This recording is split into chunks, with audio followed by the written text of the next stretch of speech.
আপনি যদি চান যে মানুষ আপনাকে ভালোবাসুক, মানুষ আপনার কাছাকাছি আসুক, তাহলে আপনার লাইফ থেকে আজ থেকে এই ৫ টা জিনিস বন্ধ করে দেন। ১ নাম্বার, সমালোচনা করা বন্ধ করে দেন। ও এটা কেন করছে? ও সেটা করছে। ও এত ধনী কেন? ও কেন এটা পেরে ফেলছে? ও কেন এটা শিখে ফেলছে? এই সমালোচনা করে ওগুলো বন্ধ করে দেন। আপনি সমালোচনা করছেন মানে যে মানুষের সমালোচনা করছেন আপনি তার ব্র্যান্ডিং করছেন এবং নিজের সময়গুলোকে নষ্ট করছেন। আর যাতে আপনার কোনো দিকে কোনো লাভ হয় না কারো সমালোচনা করে। সো এই সমালোচনা করা বন্ধ করে দেন। অনেক সময় পাবেন উন্নতি করার জন্য। নাম্বার ২, অভিযোগ করা বন্ধ করে দেন। আমরা সবসময় যেকোনো কাজ করতে গেলে নিজে কোনো দায় নিতে চাই না। সবসময় অভিযোগ করায় ব্যস্ত থাকি। এটা আমার দোষ না, ওইটা ওর দোষ, সেটা তার দোষ, ওইটা তার দোষ। এই অভিযোগ করতে, করতে আমাদের জীবন অনেক দূর চলে যায়। পরে আফসোস করি যে সারা জীবন শুধু অভিযোগ করেছি, নিজের কোনো দায়ভার নেই নাই। এজন্য আমি আজকে এত নিমজ্জিত জায়গায় আছি। সো কখনো অভিযোগ করেন না। সবসময় নিজেই দায়ভার নেন নিজের।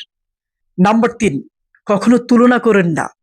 নিজেকে কারো সাথে কখনো তুলনা করবেন না। দেখেন একটা হাতি ২ বছর পরে ১ বার বাচ্চা দেয়। একটা কুকুর ২ বছরে ৬ বার বাচ্চা দেয়। একটা হাতির বাচ্চা যখন পৃথিবীতে নিমজ্জিত হয়, তখন একটা পৃথিবী টের পায় যে একটা হাতির বাচ্চা হইছে। একটা কুকুর ৫০ টা বাচ্চা দেয়।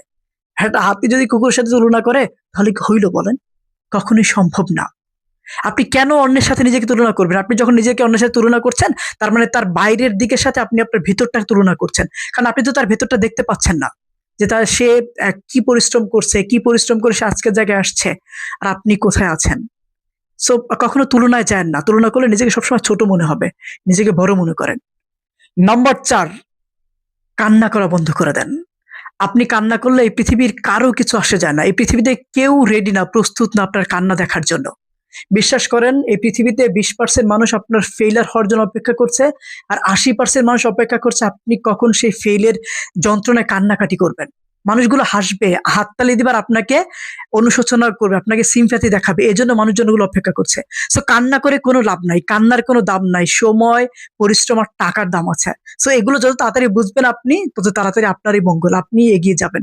সো কান্না করা বন্ধ করে দেন। ৫, অভিশাপ দেওয়া বন্ধ করে দেন। কখনো কাউকে অভিশাপ দিয়েন না। তুই মারা যাবি, তুই প্যারালাইজড হয়ে যাবি, তুই পড়াশোনা নষ্ট হয়ে যাবে, তুই জীবনে কিছু করতে পারবি না। এ ধরনের অভিশাপগুলো দেওয়া বন্ধ করে দেন আজ থেকে। আপনি যখন শুনবেন যে আপনার অভিশাপের কারণে কারো জীবন নষ্ট হয়ে গেছে, কেউ প্যারালাইজড হয়ে গেছে, তখন আপনি নিজেকে ক্ষমা করতে পারবেন না।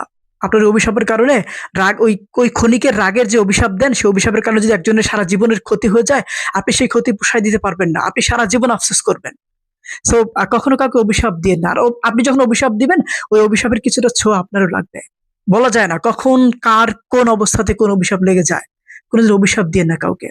যদি ভালো থাকতে চান, ভালোবাসতে চান, মানুষকে কাছাকাছি রাখতে চান, এই ৫ টা জিনিস আপনার লাইফ থেকে বাদ দিয়ে দেন। প্লিজ। Thank you.